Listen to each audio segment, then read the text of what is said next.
الحمد للہ رب العالمین والصلاة والسلام علی اشرف الانبیاء والمرسلین وعلی آلہ وصحبہ ومن تبعہم بإحسان الی یوم الدین اما بعد۔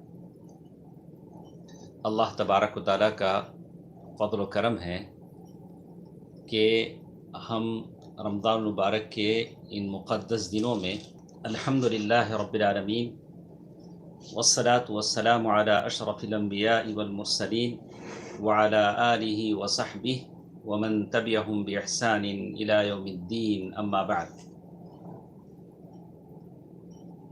محترم حضرات و خواتین، اللہ تبارک و تعالیٰ کا بڑا فضل و کرم ہے کہ اللہ تبارک و تعالیٰ نے رمضان المبارک کے اس مہینے میں ہمیں کچھ سننے اور سنانے کا موقع دیا ہے۔ اللہ تبارک و تعالیٰ ہم تمام کی عبادتوں کو قبول فرمائے۔ کل کے درس میں جو باتیں ہم نے سنی تھی وہ اس بات پر مشتمل تھی کہ اللہ کے نبی صلی اللہ علیہ وسلم رمضان میں کیسے گزارتے تھے۔ اللہ کے نبی صلی اللہ علیہ وسلم کا رمضان کیسے ہوتا تھا۔ تو اس سلسلے میں جو باتیں مجھے کل کے درس میں ہم نے سنا کہ اللہ کے نبی صلی اللہ علیہ وسلم اپنے رب کے ساتھ کیسے ہوتے تھے، آپ کی عبادتیں کیسی ہوتی تھی، آپ کا تقوی کیسے ہوتا تھا، آپ کتنی دیر کھڑے ہو کر عبادت کرتے تھے، یہ ساری تفصیل ہم نے کل کے درس میں سن لیا۔ آج جو باتیں میرے اور آپ کے سامنے ہیں، احوال النبی صلی اللہ علیہ وسلم مع زوجاتہ فی رمضان۔ اللہ کے نبی صلی اللہ علیہ وسلم اپنی بیویوں ازواج مطہرات کے ساتھ کیسے ہوتے تھے۔ دوستو، عزیزوں، ماں اور بہنوں، چھوٹے بچوں، اللہ کے نبی صلی اللہ علیہ وسلم کی بیویوں کو اللہ تبارک و تعالیٰ نے بہت بڑا درجہ دیا۔ کہا لستن کاحد من النساء، آپ عام عورتوں کی طرح نہیں ہیں۔ اللہ کے نبی صلی اللہ علیہ وسلم کی بیویوں سے کہا گیا۔ اللہ کے نبی صلی اللہ علیہ وسلم کی جتنی بیویاں تھیں، اللہ کے نبی صلی اللہ علیہ وسلم کے ساتھ غربت کی زندگی پر بسر کیا۔ میرے نبی صلی اللہ علیہ وسلم نے 11 شادیاں کی، بعض روایت کے مطابق 12، اور اللہ کے نبی صلی اللہ علیہ وسلم کی زندگی میں 2 بیویوں کا انتقال ہوا، ایک ام المؤمنین خدیجہ رضی اللہ تعالی عنہا، خدیجہ بنت خویلد، اور دوسری بیوی اللہ کے نبی صلی اللہ علیہ وسلم کی جن کا انتقال ہوا وہ تھی اللہ کے نبی صلی اللہ علیہ وسلم کی دوسری بیوی زینب بنت خزیمہ رضی اللہ تعالی عنہا۔ اور اللہ کے نبی صلی اللہ علیہ وسلم جب اس دنیا سے گئے تو 9 بیویاں آپ کی بقید حیات تھیں۔ اللہ اکبر۔ اور اللہ کے نبی صلی اللہ علیہ وسلم نے کوئی جائیداد نہیں چھوڑی، کوئی مال دولت زر نہیں چھوڑا، وہی چھوٹے سے کمرے تھے۔ اور کہا کہ جس دن اللہ کے نبی صلی اللہ علیہ وسلم کا انتقال ہوا، بیمار تھے، ام المؤمنین عائشہ رضی اللہ تعالی عنہا نے چراغ میں جلانے کے لیے چربی بازو پڑوسن سے لیا۔ اللہ اکبر۔ یہ اللہ کے نبی صلی اللہ علیہ وسلم کی بیویاں تھیں، یہ اللہ کے نبی صلی اللہ علیہ وسلم کی گھر کی حالت تھی۔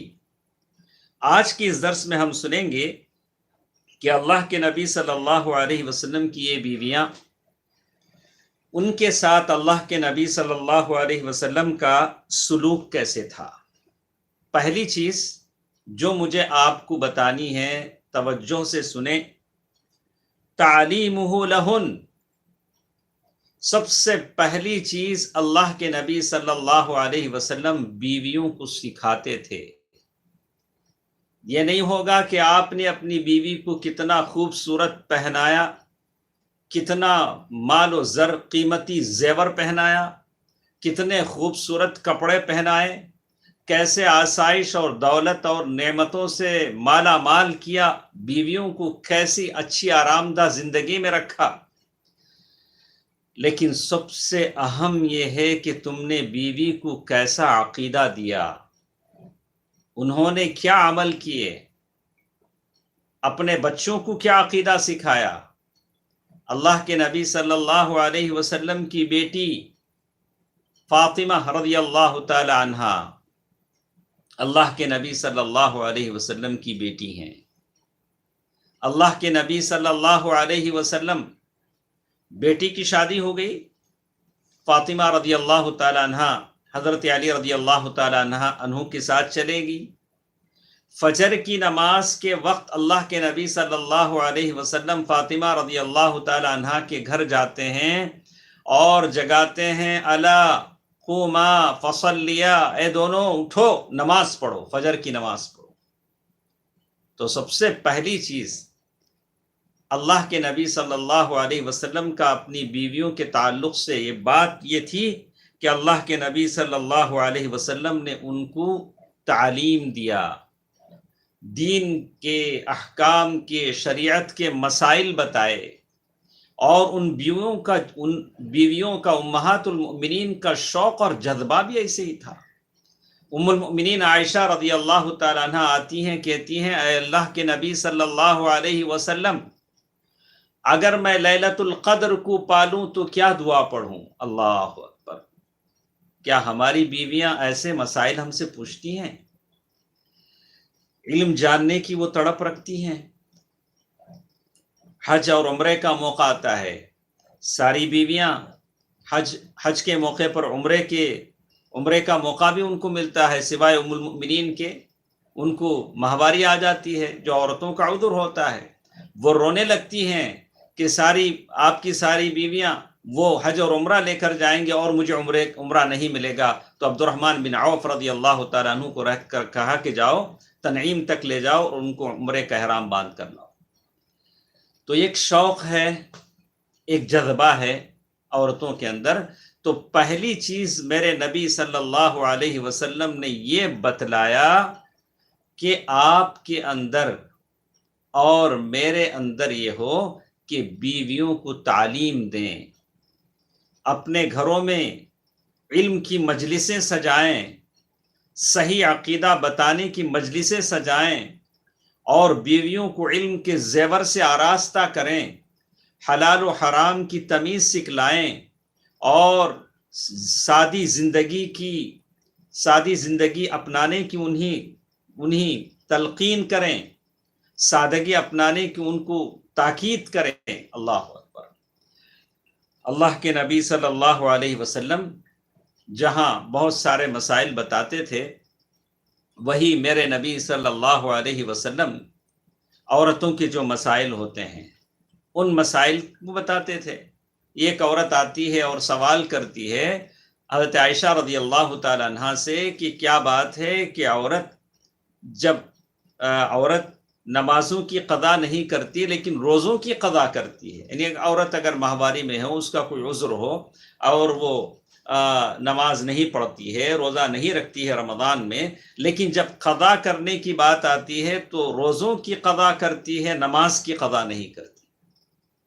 تو ام المؤمنین عائشہ رضی اللہ تعالی عنہا نے فرمایا، اللہ کے نبی صلی اللہ علیہ وسلم نے ہم کو ایسے ہی حکم دیا۔ اللہ کے نبی صلی اللہ علیہ وسلم کو ہم چون و چرا مان لیتے ہیں، اعتراض نہیں کرتے، پوچھتے نہیں کہ ایسا کیوں ہے، ایسا کیوں نہیں۔ اللہ، ہم پوچھتے نہیں ہیں کہ ایسا کیوں ہے، ایسا کیوں نہیں ہے، اور چون و چرا بغیر کسی اس کے ہم مان لیتے ہیں۔ تو بالکل ایسے ہی تھا۔ اللہ کے نبی صلی اللہ علیہ وسلم کی یہ بیویاں اللہ کے نبی صلی اللہ علیہ وسلم کا جو بھی حکم ہوتا تھا مان لیتی تھی، اور اللہ کے نبی صلی اللہ علیہ وسلم انہیں دعائیں سکھلاتے تھے۔ اللہ کے نبی صلی اللہ علیہ وسلم نے اپنی ایک بیوی کو دیکھا کہ فجر کے بعد سے ذکر میں بیٹھی ہوئی ہیں، وہ کچھ دانے ہیں اور وہ ذکر کر رہی ہیں۔ اللہ کے نبی صلی اللہ علیہ وسلم گئے اور اپنا ذکر و اذکار سارا ختم کیا اور آیا اور کہا کہ میری بیوی، اگر تم یہ دعا پڑھ لیتی تو یہ سارے ذکر سے بہت بڑھ کر تھا، سبحان اللہ و بحمدہ عدد خلقہ و زنت عرشہ و مداد کلماتہ۔ اللہ کے نبی صلی اللہ علیہ وسلم نے دعا بتلایا، اور کسی اور بیوی نے یہ دعا کیا، اللہ تبارک و تعالیٰ سے دعا کرتے تھے، اللہم متعنی بزوجی رسول، اے اللہ میرے شوہر محمد صلی اللہ علیہ وسلم بطور میرے شوہر کے ہمیشہ رہیں۔ ام حبیبہ نے دعا کی رضی اللہ عنہا۔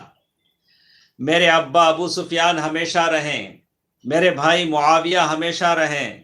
اللہ کے نبی صلی اللہ علیہ وسلم نے فرمایا کہ ارے کیا دعا آپ کر رہی ہیں، آجار مضروبہ، اللہ تعالیٰ نے سارے لوگوں کی عمریں لکھ دی ہیں، کسی کو ہمیشہ رہنا نہیں ہے۔ اللہ کے نبی صلی اللہ علیہ وسلم نے بیویوں کے عقیدے کی اصلاح کی اور ان کی اس تربیت کی، ان کو دعائیں سکھلائیں۔ تو اللہ کے نبی صلی اللہ علیہ وسلم نے مجھے اور آپ کو یہ بتلایا کہ بیویوں کے تعلق سے بڑی چیز یہ ہے کہ ہم ان کے عقیدے کی اصلاح کی فکر کریں، ان کو زندگی میں سادگی اپنانے کی ترغیب دیں۔ اور اسی طرح ایک دوسری چیز کہا، معرفتہن بحالی، یہ جو بیویاں تھیں اللہ کے نبی صلی اللہ علیہ وسلم کی، وہ اللہ کے نبی صلی اللہ علیہ وسلم کی حالت کو اچھی طرح جانتی تھی، اچھی طرح جانتی تھی کا مطلب یہ تھا کہ اللہ کے نبی صلی اللہ علیہ وسلم کتنے رکعات پڑھتے تھے، سنتیں کیسے ادا کرتے تھے، یعنی بالکل غور سے اللہ کے نبی صلی اللہ علیہ وسلم کی سارے حرکات پر وہ نظر رکھتی تھی، کتنی دیر تک اللہ کے سامنے کھڑے ہوتے تھے، کیسے گڑ گڑا کر دعا کرتے تھے۔ جیسے ام المؤمنین عائشہ رضی اللہ تعالی عنہ فرماتے ہیں، کہا اللہ کے نبی صلی اللہ علیہ وسلم نے سارا قرآن کبھی ایک رات میں نہیں پڑھا، اور کبھی ساری رات نماز میں نہیں گزاری، اور کبھی سارا مہینہ روزہ نہیں رکھا سوائے رمضان کے۔ یہ سارے اعمال پر امہات المؤمنین کی نظر ہوتی تھی، اور بغور دیکھتی تھی کہ اللہ کے نبی صلی اللہ علیہ وسلم کیسے اٹھتے ہیں، کیسے کرتے ہیں۔ اور کسی نے آ کر کہا کہ کیا اللہ کے نبی صلی اللہ علیہ وسلم جب معراج پر گئے تھے تو اللہ کو دیکھا تھا؟ ام المؤمنین عائشہ رضی اللہ تعالی عنہ نے فرمایا کہ نہیں، اللہ کے نبی صلی اللہ علیہ وسلم نے اللہ کو نہیں دیکھا۔ نور انا ارا، کہا کہ وہ نور ہے، اس کو کیسے دیکھ سکتے ہیں؟ تو مرنے سے پہلے دنیا کی زندگی میں کوئی اللہ تبارک و تعالیٰ کو اپنے آنکھ سے نہیں دیکھ سکتا ہے۔ تو یہاں یہ بات بتائی گئی کہ اللہ کے نبی صلی اللہ علیہ وسلم کی حالت کیسی تھی۔ صحابیہ اللہ کے نبی صلی اللہ علیہ وسلم کی بیویاں بغور دیکھتی تھی۔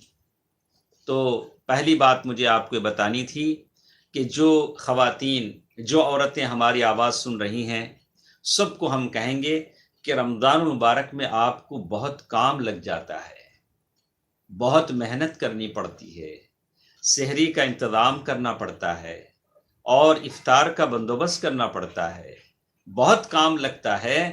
لیکن یقین مانیے، شیخ صالح الفوزان سے پوچھا گیا، بڑے مفتی ہیں، صاحب علم ہیں، ان سے پوچھا گیا کہ عورت رمضان کے مہینے میں جو کچھ گھر کا زائد کام کرتی ہے، جبکہ وہ بھی روزے سے ہوتی ہے، تو اللہ اس کو کیا اجر دے گا؟ کہا کہ ہاں، زیادہ اجر اسے ہوگا، اس عورت کو ہوگا جو گھر میں کام کرتی ہے، گھر میں زیادہ کام کرتی ہے، اس کو زیادہ اجر اللہ تبارک و تعالیٰ نوازیں گے، اللہ تبارک و تعالیٰ اسے اجر عطا فرمائیں گے، اس لیے کہ وہ نیکی کے کام میں تعاون کرتی ہے۔ تعاونوا علی البر والتقوی ولا تعاونوا علی الاثم والعدوان۔ دوستو، عزیزو، ماں اور بہنوں، یہ خواتین، عورتوں کا ذکر ہم سن رہے ہیں۔ اللہ تبارک و تعالیٰ نے قرآن مجید میں کہا کہ چاہے عورت ہو چاہے مرد، اگر نیکی کرتے ہیں تو اللہ تبارک و تعالیٰ ان کو پورا اجر دیتے ہیں، اللہ تبارک و تعالیٰ ان کو پورا اجر دیتے ہیں۔ اسی لیے اللہ تبارک و تعالیٰ نے عورتوں کے ذمے، جہاں باپ کے ذمے بچوں کی تربیت ہے، عورتوں کے ذمے بچوں کی تربیت اور بھی زیادہ ہو جاتی ہے کہ رمضان کے موقع پر وہ بچوں سے روزہ رکھوائیں، جیسے ربیع بنت معوذ رضی اللہ تعالی عنہ فرماتی ہیں عاشور محرم کا روزہ تھا، اللہ کے نبی صلی اللہ علیہ وسلم نے اعلان کر دیا کہ جو کچھ کھائے نہ پیے ہوں وہ روزے سے رہ جائیں، تو ربیع بنت معوذ رضی اللہ تعالی عنہ فرماتی ہیں کہ ہم نے بچوں کو روزہ رکھوا دیا، جب وہ رونے لگے تو ہم نے روئی کے کھلونے بنا کر ان کو دیے کہ وہ بہل جائیں۔ اللہ اکبر۔ میری ماؤں اور بہنوں، کتنے ایسی مائیں ہیں جو اپنے بچوں کی صحت کا خیال رکھتے ہوئے بالغ ہو جانے کے بعد بھی ان سے روزہ نہیں رکھواتی، بولتے نہیں بچی چھوٹی ہے، بچہ چھوٹا ہے، ایسی جواب دیتے، بچی چھوٹی ہے، بچہ چھوٹا ہے، اور ان سے روزہ رکھوانا پسند نہیں کرتی، جبکہ یہ صحابیہ کہہ رہی ہیں ہم چھوٹے بچوں سے روزہ رکھواتے تھے، جب وہ رونے لگتے تھے تو بہلانے کے لیے ہم ان کو کھلونے دیتے تھے، روئی کے کھلونے دیتے تھے تاکہ وہ بہل جائیں۔ ایک ماں کی حیثیت سے آپ پر ضروری ہے کہ آپ اپنے بچوں کو تاکید کریں، جب وہ بلوغت کو پہنچ جائیں یا روزہ رکھنے کے ذرا یعنی ایسے ہوں سمجھ سکیں کہ روزہ کس سے ٹوٹتا ہے کس سے نہیں ٹوٹتا ہے، اور وہ صبر زوڑا برداشت کرنے والے ہوں تو ان کو روزے کا عادی بنائیں، روزے کا عادی بنائیں، اور اس معاملے میں ایسا نہ کہیں کہ بچی ابھی کمزور ہے، بچہ کمزور ہو جائے گا، ایسی ساری چیزیں نہ کہیں، اس لیے کہ ایک ماں کی تربیت یہ ہوتی ہے کہ بچوں کو عادی بنائیں۔ تو ہم یہ کہہ رہے تھے کہ عورتوں کا بڑا مقام ہے، اللہ تبارک و تعالیٰ نے النساء سورۃ النساء ایک سورت ہی قرآن مجید میں نازل فرما دی، اور اکیلی عورت مریم ہے جن کے تعلق سے اللہ تبارک و تعالیٰ نے ان کا نام بھی قرآن میں ذکر کر دیا، مریم کا نام بھی اللہ تبارک و تعالیٰ نے قرآن میں ذکر کر دیا، ان کا زہد، ان کا تقوی اللہ تبارک و تعالیٰ کو اتنا پسند آیا۔ قالوا یا مریم، کہا انا لکی ھذا، لوگوں نے کہا کہ مریم یہ بچہ تمہیں کہاں سے پیدا ہوا؟ برغس سورۃ مریم بڑی لمبی سورت ہے، تو ہم آپ کو بتانا چاہتے تھے کہ خواتین، اللہ تبارک و تعالیٰ نے ویسے قرآن میں 16 عورتوں کا الگ الگ صراحتاً نہیں، الگ الگ طور سے اللہ تبارک و تعالیٰ نے قرآن میں ذکر کیا، جیسے حوا علیہ السلام کا ذکر کیا تو کہا وَقُلْنَا يَا آدَمُ اسْكُنْ أَنْتَ وَزَوْجُكَ، یعنی حوا کا ذکر کیا، اور اسی طرح اللہ تعالیٰ نے مریم کا ذکر کیا وَاذْكُرْ فِي الْكِتَابِ مریم، اور اسی طرح اللہ تعالیٰ نے لوط علیہ السلام کی بیوی کا ذکر کیا ضرب اللہ مثلا للذین کفروا امرأة نوح وامرأة لوط، اور اسی طرح اللہ تعالیٰ نے نوح علیہ السلام کی بیوی کا ذکر کیا قرآن میں۔ نام تو صرف ایک ہی عورت کا لیا، وہ مریم علیہ السلام ہے، اور مریم عورت کوئی نبی نہیں ہوتی ہے، نبی صرف مرد ہوتے ہیں۔ اور اسی طرح اللہ تعالیٰ نے زکریا علیہ السلام کی بیوی کا ذکر کیا قال رب انا یکون لی غلام وقد بلغنی الکبر وامرأتی عاقر، میری بیوی بانجھ ہے، مجھے بچے کیسے ہو سکتے ہیں؟ زکریا علیہ السلام نے اللہ کے سامنے کہا۔ اور ابراہیم علیہ السلام کی بیوی کا ذکر کیا، ہاران جو اسحاق علیہ السلام کی ماں تھی اس کا ذکر کیا۔ تو اس طرح اللہ تبارک و تعالیٰ نے قرآن مجید میں اور کبھی موسیٰ علیہ السلام کی ماں کا ذکر، موسیٰ علیہ السلام کی بہن کا ذکر، اللہ تبارک و تعالیٰ نے قرآن مجید میں الگ الگ اس سے ذکر کیا، صراحتاً تو نہیں لیکن اللہ تبارک و تعالیٰ نے الگ الگ ذکر کیا۔ الغرض عورتوں کی بڑی ذمہ داریاں ہوتی ہیں، تو ہم بات کر رہے تھے اللہ کے نبی صلی اللہ علیہ وسلم کی بیویوں کا رمضان میں اللہ کے نبی صلی اللہ علیہ وسلم کی حالت کیسی تھی، اللہ کے نبی صلی اللہ علیہ وسلم ان کے ساتھ کیسے تعامل کرتے تھے۔ تو پہلی بات ہماری یہ سمجھ میں آئی کہ اللہ کے نبی صلی اللہ علیہ وسلم اپنی بیویوں کو سکھاتے تھے۔ تعلیم بہت بڑی چیز ہے، آپ کا گھر تعلیم کے زیور سے آراستہ، آپ کے گھر میں حدیثیں پڑھی جائیں، قرآن مجید کی آیتیں یاد کی جائیں، آپ کے گھر میں علم بستا ہو۔ اللہ تبارک و تعالیٰ نے یہ سب سے اشرف، بڑا ہی شریف بڑے جیسے کہا کہ علم سکھانے والے کے لیے معلم الخیر، بلوں میں جو چونٹیاں رہتی ہیں، پانی میں جو مچھلیاں رہتی ہیں، وہ بھی اس کے لیے دعا کرتی ہیں۔ آپ اپنی بیوی کو علم سکھائیں، عقیدہ سکھائیں، اور اچھی اچھی باتیں سکھائیں جیسے اللہ کے نبی صلی اللہ علیہ وسلم نے سکھایا۔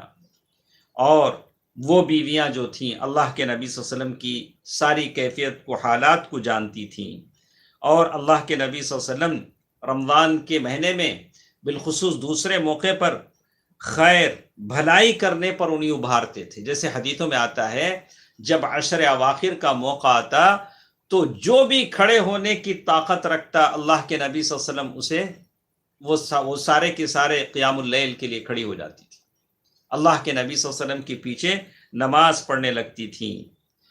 اور اعتکاف کے لیے ان کے لیے خیمے لگوائے جاتے تھے، اعتکاف کرنے کے لیے مسجد میں خیمے لگوائے جاتے تھے۔ اللہ کے نبی صلی اللہ علیہ وسلم نے اعتکاف کے لیے خیمہ لگایا، ٹینٹ لگایا۔ حضرت عائشہ رضی اللہ تعالیٰ عنہ نے کہا اللہ کے نبی میں بھی اعتکاف میں بیٹھنا چاہتی ہوں، چلو ان کو بھی اجازت مل گئی۔ حفصہ رضی اللہ تعالیٰ عنہ نے عائشہ رضی اللہ تعالیٰ عنہ سے کہا کہ ایسا کرو میرے لیے بھی ذرا اجازت لے لو کہ میرا بھی ایک ٹینٹ لگا دیا جائے۔ ان کا بھی ٹینٹ لگ گیا۔ تو ایسے کئی ٹینٹ لگتے تھے اعتکاف کے لیے مسجد میں اللہ کے نبی صلی اللہ علیہ وسلم کے ساتھ۔ ایک مرتبہ تو ایسا ہوا کہ اللہ کے نبی صلی اللہ علیہ وسلم کی ساری بیویاں اعتکاف کے لیے ٹینٹ لگوا دیا۔ اللہ کے نبی صلی اللہ علیہ وسلم جب اعتکاف کے لیے آئے تو دیکھا کہ یہاں سے وہاں تک سارے ٹینٹ لگے ہوئے ہیں، ماشاءاللہ۔ کہا کہ ایسا کرو سارے ٹینٹ ہٹا دو، کیا یہ سب نیکی کے ارادے سے لگے ہیں؟ ایسا کرو کہ سارے ٹینٹ ہٹا دو۔ اس کے بعد اللہ کے نبی صلی اللہ علیہ وسلم نے شوال میں اعتکاف کیا۔ تو بہرحال یہ جذبہ تھا خیر کا ایک جذبہ ہوتا تھا۔ اور جیسے روایتیں آتی ہیں اللہ کے نبی صلی اللہ علیہ وسلم کہا کہ اللہ کے نبی صلی اللہ علیہ وسلم کی بعض عبادات جو ان کے ساتھ کرتے تھے، قیام اللیل کی نماز اللہ کے نبی صلی اللہ علیہ وسلم کی بیویاں پڑھتی تھیں۔ اللہ تعالیٰ نے یہ موقع دیا ہے کہ آج ہماری بیویاں ہمارے ساتھ، ہماری بیٹیاں ہمارے ساتھ تراویح کی نماز اپنے گھروں میں پڑھ رہی ہیں۔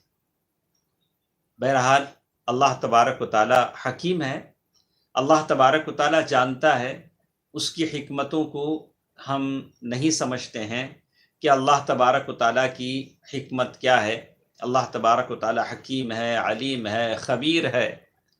ہم اپنے گھروں میں ہیں، اللہ تبارک و تعالیٰ کی عبادت کر رہے ہیں۔ اس کے ساتھ ایک اور چیز رمضان المبارک کے موقع پر جس کو ہم جاننے کی کوشش کریں گے وہ یہ ہے کہ قیامہن معہ حسن عشرتہ لہن، اللہ کے نبی صلی اللہ علیہ وسلم اپنی بیویوں کے ساتھ بہت اچھا سلوک کرتے تھے۔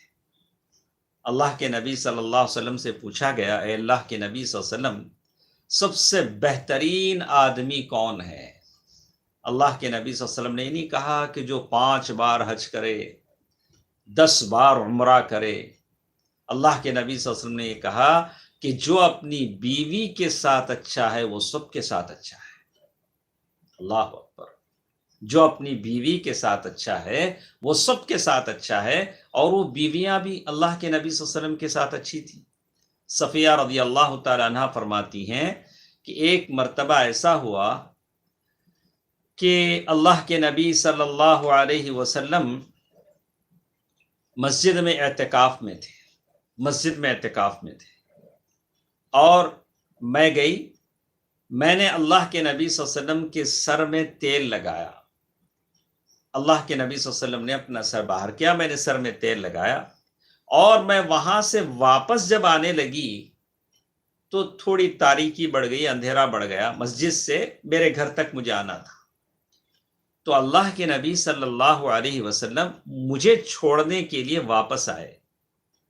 دوستو، عزیزو، ماں اور بہنوں، خاص کر نوجوان ساتھیوں، وہ لوگوں جو کسی کے شوہر ہو، اللہ کے نبی صلی اللہ علیہ وسلم کو دیکھیے، نبی نے یہ نہیں کہا کہ جاؤ اندھیرا ہی صحیح، تم اپنے حساب سے چلے جاؤ جیسے جانا چاہتے ہو، کہا کہ نہیں۔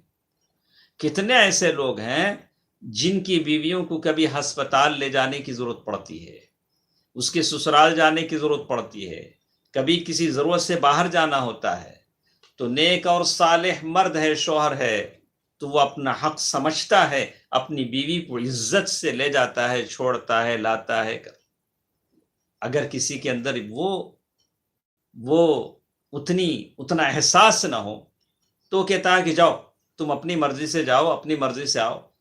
ہاں، اگر آدمی مصروف ہے، کہیں نوکری ہے، اس کی وہ ذمہ داری ہے، راستہ معمون ہے، راستے میں کوئی خطرہ نہیں ہے، تو بات الگ ہے۔ قریب ہے، بالکل قریب ہے، بات الگ ہے۔ اللہ کے نبی صلی اللہ علیہ وسلم نے مجبوری کی بات الگ ہے۔ اللہ کے نبی صلی اللہ علیہ وسلم نے چھوڑنے کے لیے باہر نکلے تو دیکھا کہ 2 انصاری صحابہ وہاں سے گزر رہے ہیں، تو رات کا وقت ہے۔ اللہ کے نبی صلی اللہ علیہ وسلم کو انہوں نے آپ کی بیوی کے ساتھ دیکھا، اور وہ لوگ تو دور تھے، جانتے نہیں تھے کہ یہ اللہ کے نبی صلی اللہ علیہ وسلم بیوی کے ساتھ ہے۔ اللہ کے نبی صلی اللہ علیہ وسلم نے ان دونوں سے کہا، علی رسلکما، اے میرے دونوں صحابہ اپنی جگہ ٹھہرو، اور کہا کہ یہ جو عورت ہے میری بیوی صفیہ ہے۔ تو وہ دونوں صحابہ نے کہا، سبحان اللہ، اے اللہ کے نبی صلی اللہ علیہ وسلم، آپ نے ایسے ہو سکتا ہے کہ ہم آپ کے تعلق سے کچھ غلط سوچیں؟ اللہ کے نبی صلی اللہ علیہ وسلم فرمایا، ایسا ہو سکتا ہے، لعل الشیطان ان یقذف فی قلوبکما، شیطان تمہارے دلوں میں کوئی چیز پیدا نہ کر دے۔ اسی لیے اللہ کے نبی صلی اللہ علیہ وسلم کا یہ نمونہ، اللہ کے نبی صلی اللہ علیہ وسلم کی یہ بات مجھے اور آپ کو یہ تعلیم دیتی ہے کہ جب بھی مسئلہ جہاں پیدا ہو اسی وقت اس کو ختم کر دیا جائے، اس کو طول نہ دیا جائے۔ کوئی بھی پرابلم ہو، کوئی بھی مشکل ہو، جیسے ہی وہ آپ دیکھیں اسی وقت اسے صاف کر دیں، بات کو صاف کر دیں۔ خاندان میں، رشتہ داروں میں، احباب میں بہت سارے مسائل پیدا ہوتے ہیں، اسے پنپنے نہ دیا جائے، اسے تقویت نہ دی جائے، اسے فوراً اسی وقت ختم کر دیں۔ شیطان کو موقع نہ دیں کہ وہ ورغلائے اور دشمنی کو بڑھائے اور خونی رشتوں کو بکھیر دے۔ ایسا ہوتا ہے۔ اس سے پہلے کہ شیطان بیچ میں دخل اندازی کرے، آپ اسے ختم کر دیں۔ اسی طرح اللہ کے نبی صلی اللہ علیہ وسلم کا جو سلوک ہم دیکھ رہے ہیں، اس سے یہ بات معلوم ہوتی ہے کہ اللہ کے نبی صلی اللہ علیہ وسلم کی بیویاں اللہ کے نبی صلی اللہ علیہ وسلم کا کتنا خیال رکھتی تھی۔ یہ گھر کی عورت کے لیے، کسی کی بیوی کے لیے یہ ایک مثال ہے کہ آپ اپنے شوہر کو ایسے رکھیں کہ بالکل وہ خوبصورت لگے، جیسے اللہ کے نبی صلی اللہ علیہ وسلم کی بیویاں اللہ کے نبی صلی اللہ علیہ وسلم کو سر میں تیل لگا رہی ہیں، اور شوہر بھی اپنی بیوی کے تعلق سے ایسے ہی خیال کرے۔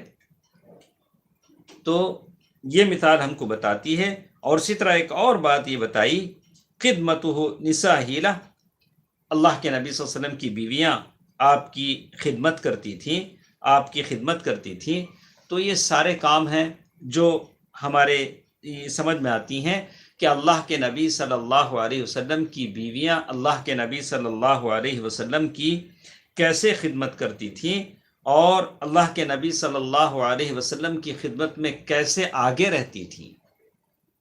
ساری بات کا خلاصہ ختم کرتے ہوئے میں آپ کو بتاؤں گا کہ آخر میں ایک چیز مجھے آپ سے کہنی ہے کہ آدمی کو یہ سارے کام جو آدمی کرتا ہے، ہم نے کل سے اور آج کے درس میں جو باتیں ہم نے سنی، ساری بات کا خلاصہ یہ تھا کہ کہا اللہ کے نبی صلی اللہ علیہ وسلم رمضان کے مہینے میں کیسے رہتے تھے، اپنے رب کے ساتھ کیسے رہتے تھے، اس کا ذکر کل کے درس میں ہم نے سنا۔ دوسری چیز، اللہ کے نبی صلی اللہ علیہ وسلم رب کے ساتھ کیسے ہوتے تھے، اس سلسلے میں کہا کہ اللہ کے نبی صلی اللہ علیہ وسلم کا روزہ، اللہ کے نبی صلی اللہ علیہ وسلم کا قیام اللیل، راتوں کی نماز، اللہ کے نبی صلی اللہ علیہ وسلم کا اعتکاف، خلوت میں، تنہائی میں اللہ کے سامنے پیارے نبی کا گڑ گڑانا، لمبی لمبی نمازیں پڑھنا، آپ صلی اللہ علیہ وسلم کے پیر سوج جانا، اور آپ نماز پڑھنے لگے تو آپ کے سینے سے آواز آنے لگنا، اور پھر اللہ کے نبی صلی اللہ علیہ وسلم کا جبرائیل امین کے ساتھ مل کر قرآن کا مراجعہ کرنا، ایک دوسرے کو سنانا۔ اللہ اکبر، مدارسہ، دونوں عظیم ہیں۔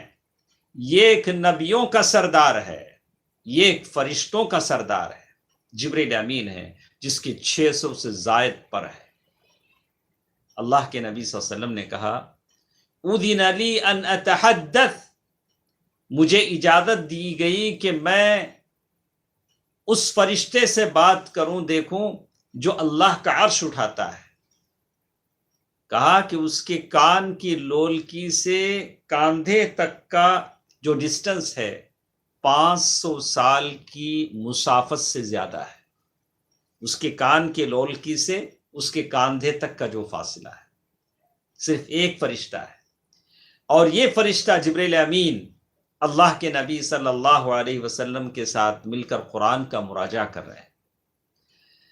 اور دوستو، عزیزو، میری ماں اور بہنوں، جبرائیل امین کون ہے؟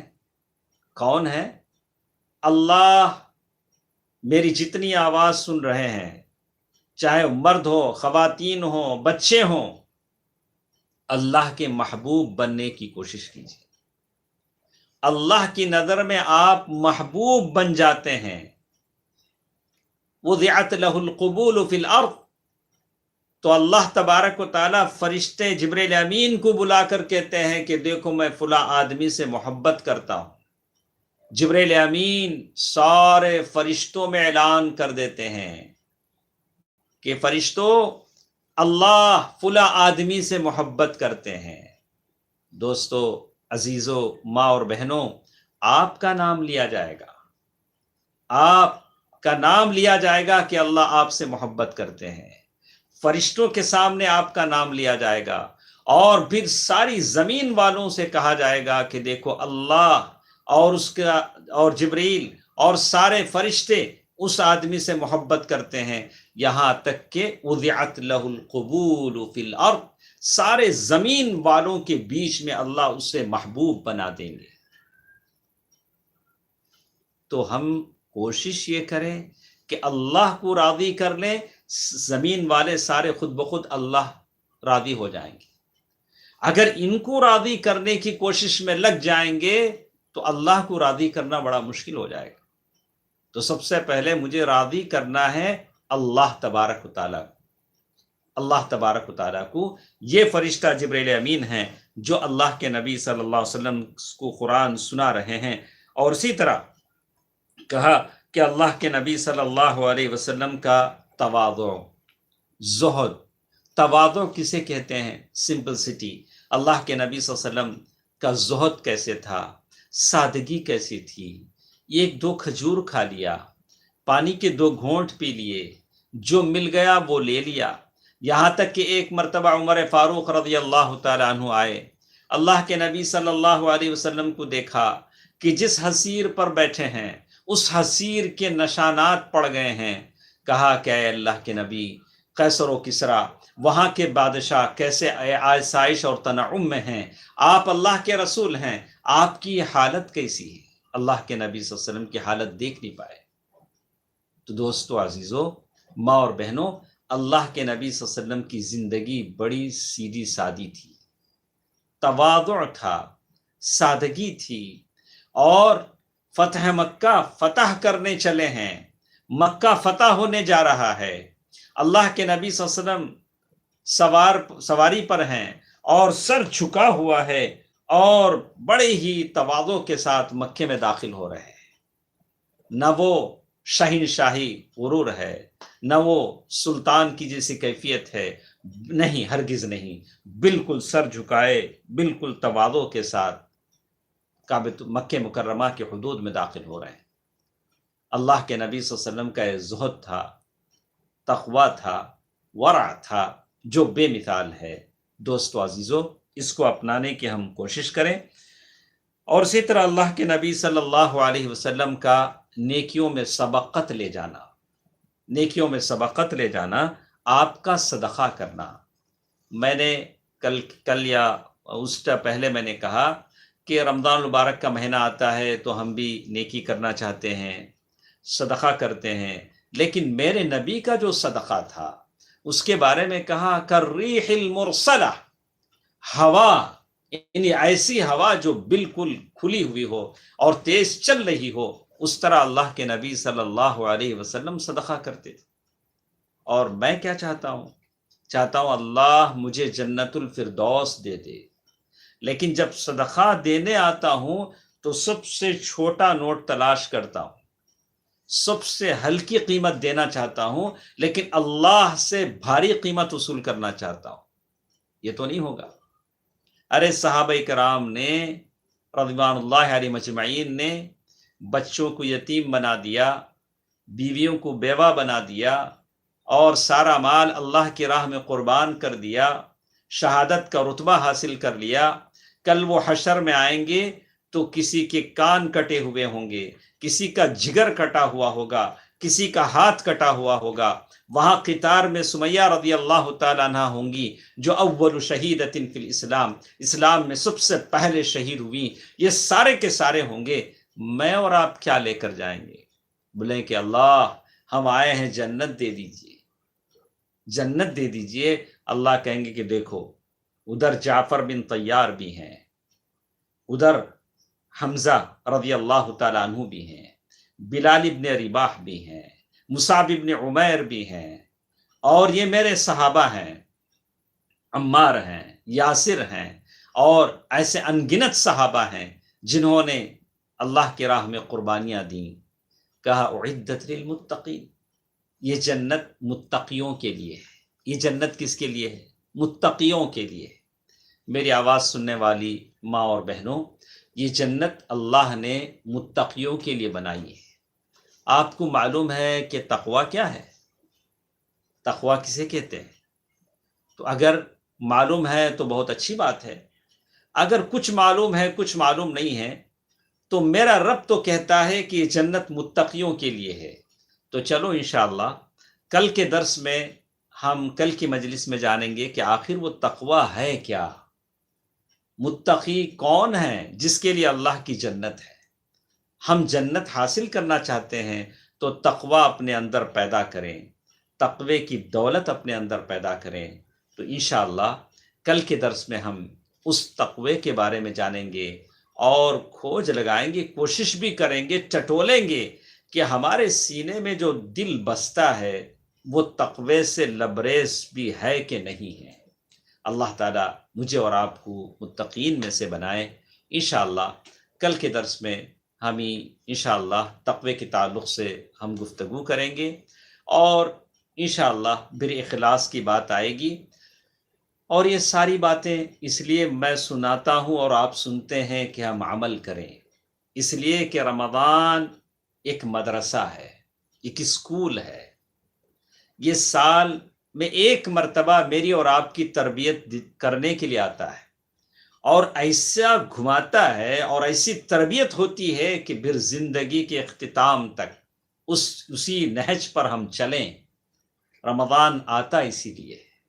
اگر رمضان جیسے آیا اور چلا گیا اور ہماری حالت میں کوئی بدلاؤ نہیں آیا اور ہماری حالتیں پہلے جیسے تھی اب بھی ویسے ہی ہیں، تو پھر اس رمضان کا کوئی فائدہ ہم نے حاصل نہیں کیا۔ کوشش کیجئے، ہمارے ساتھ رہیے اور دوسروں تک پیغام پہنچائیے۔ انشاءاللہ کل کے درس میں ہم اخلاص کی تقوی کیا ہوتا ہے، اللہ تعالیٰ نے جو بات کہی کہ یہ جنت متقیوں کے لیے ہے، تو کیا میرا نام، آپ کا نام بھی اس لیسٹ میں ہے جن کو متقین کہا گیا، تقوی والا کہا گیا؟ اور تقوی کس کو کہتے ہیں؟ یہ ساری باتیں انشاءاللہ کل کے درس میں ہم سنیں گے۔ اللہ تبارک و تعالیٰ مجھے اور آپ کو عمل کی توفیق دے۔ اللہ تبارک و تعالیٰ جو کچھ ہم سنتے ہیں اس پر عمل کرنے کی توفیق دے۔ اللہ تبارک و تعالیٰ ہمارے جتنے مرحومین ہیں اللہ تبارک و تعالیٰ انہیں بخش دے۔ انہیں جنت الفردوس میں جگہ عطا فرمائے۔ دوستو، عزیزو، ماں اور بہنوں، میں بات ختم کرنے سے پہلے پھر ایک بار آپ سے کہوں گا کہ قبروں میں جو ہمارے مرحومین سوئے ہوئے ہیں انہیں آپ کی دعاؤں کی ضرورت ہے۔ جہاں آپ اپنے لیے دعا کرتے ہیں ان کے لیے بھی دعا کیجیے۔ دنیا کے مختلف مقامات پر مجبور، مظلوم مسلمان ہیں جن کو آپ کی دعاؤں کی ضرورت ہے۔ آپ کی دعائیں کہ وہ لوگ طالب ہیں، ان تمام کے لیے دعا کیجیے۔ اللہ تبارک و تعالیٰ میری اور آپ کی دعاؤں کو ان کے حق میں قبول فرمائے، آمین۔ السلام علیکم ورحمۃ اللہ وبرکاتہ۔